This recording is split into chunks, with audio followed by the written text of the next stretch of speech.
short intro, but I'm going to be ranking these volume covers based on the art and not the content of the volumes themselves. Let's begin.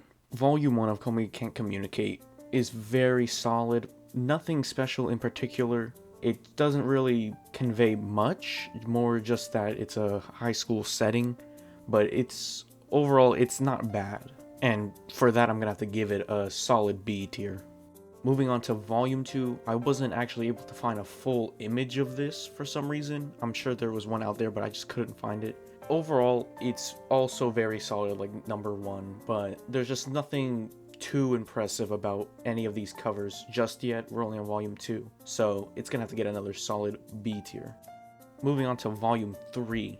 I am a simp for nighttime aesthetics. It also has one of my favorite characters, Naka Naka, on the cover. I still don't like how Tadano doesn't have eyes. We haven't seen his face in the first 3 volumes, but you know, that's whatever, right? I just like Komi has drip in this. It's night. I'm gonna have to give this a very nice A tier. Going on to Volume 4, we still haven't seen Tadano's face 4 volumes in, but it's still alright. And if I'm being honest, this is more meh. This actually could be a C tier, but there is one thing saving this volume cover, and that one thing is Best Girl Inaka.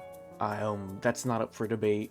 It's gonna get an A tier from me, but more realistically, it's actually C. Volume 5. We finally see Tadano's face for the first time on a volume cover, but it is Trap Tadano, so I think that deserves some bonus points for that one. Also, the Maid Cafe is also one of my personal favorite arcs. I put it on B tier, but I think this should move up to A tier. On to Volume 6. I really love the color palette used in Volume 6. I think everything is vibrant and pops out. You can also start to notice a little bit of the art style change in Volume 6, more so in Volume 7, but in Volume 6 you can see the subtle differences between the earlier, like 1 through 3 volume art style and the newer 4 through 6 art style. I think overall I'm gonna have to give Volume 6 a very easy A tier. Moving on to Volume 7, I think you can tell that Komi looks very different than when she did in the earlier volume covers, but to me, it's not a problem when the art style changes. I, for one, like most of the art progression in the series, and Volume 7 is no exception to that. I think Volume 7 is a really good volume cover. I'm gonna have to give it an A tier, but I'm also a simp for Snow, so, you know, there's that. Going on to Volume 8, I don't really like this one. I think this is a very meh C tier volume cover. Generally, I like the consistency of Komi looking at the reader almost, but in this one, I feel like it's very out of place. It doesn't look the best, so it's definitely going to be a C tier on this one. It could have been way better. Going on to Volume 9. I'm usually not a big fan of green, but I love the whole green-red baseball batting cage aesthetic going on here.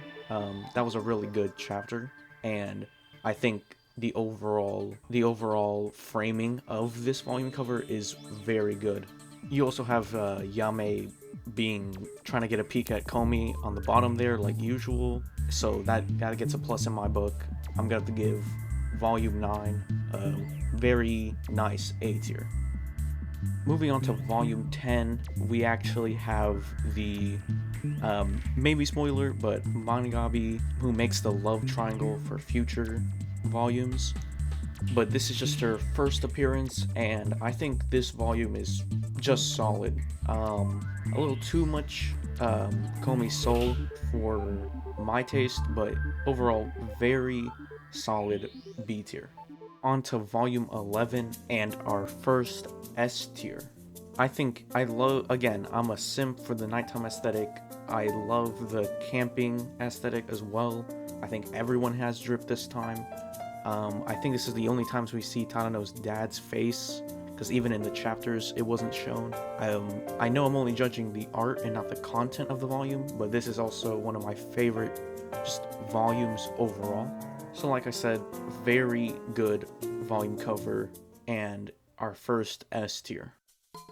going on to volume 12, and of course there has to be the obligatory beach episode, and it's showcased here on the cover.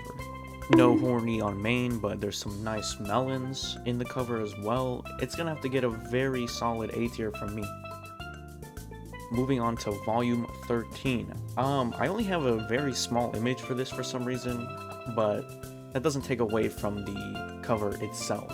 I think it's very cute, and Ray's honestly a great character, and Komi's family is just wholesome overall. I love Komi's expression on this. I don't know, I forgot why she looks like that, but it's honestly adorable. But as much as I love these two, I'm gonna have to just give the art cover itself a very, like, first place B tier. And now we have volume 14, which honestly could have been easily an S tier, but I just have one major problem with this. Where are their eyes? Where did they go? Why are they have no eyes? Normally I can ignore it when it's like in the background and not important, but they're in the foreground this time and they still have no eyes.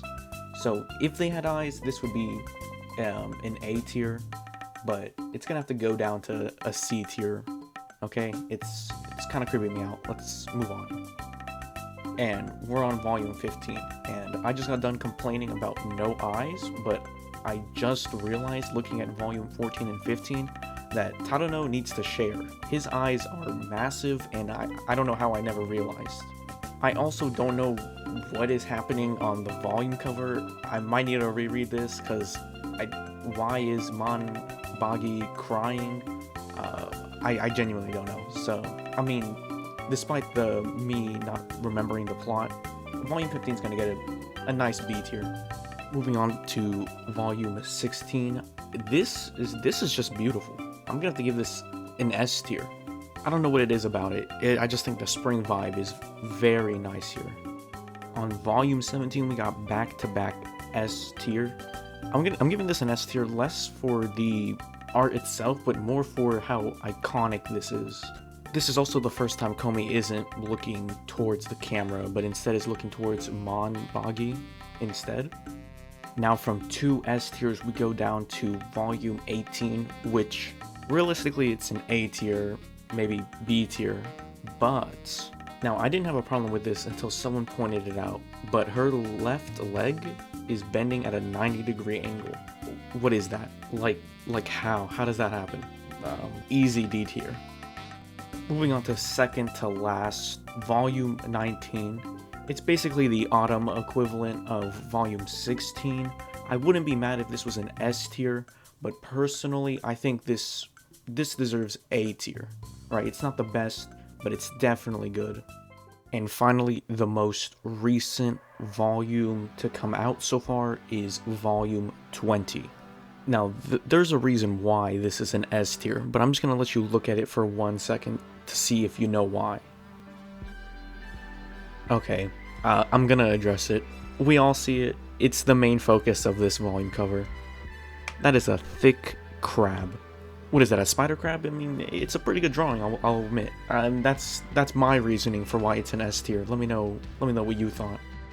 And with volume 20 being a S tier, that is me ranking all the Komi-san Can't Communicate volume covers 1 through 20. Feel free to share your tier list, and with that, I hope y'all have a beautiful day.